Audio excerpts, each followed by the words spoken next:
šiandien pabandysiu pasivalyti savo, biškutį puodo apačią. Labai jau negražus pasidarė, jis čia toks senas, bet vis tiek man jau norisi jį atnaujinti. O pabandysiu atnaujinti su šito orkaičių valikliu, orkaičių želė vadinasi. Užtepsiu toj pat ir palaikysiu 30 minučių. Pamatysime, kas gausis. Užpyliau.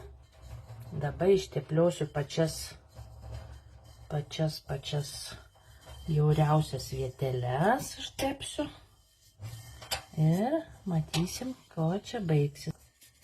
Po kažkiek laiko, net nežiūrėjau, kiek čia to laiko prabėgo, jau mūsų rūdys tos negražios, tie nešvarumai visi atkemba. Nieko daug nešveičiau. Ir kaip mano senukas puodas, visai gražus, nemanau, kad ir jūs turite namuose tokių puodų, kurie jau savo gyvenime daug ko matė, kaip šitas puodas, bet jis labai yra geras, man patinka.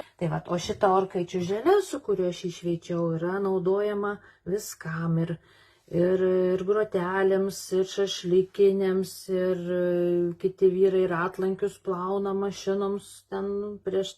Ir technikinės, kai varo variklius plauna, vienu žodžiu, viską galima su juo nušveisti, o jeigu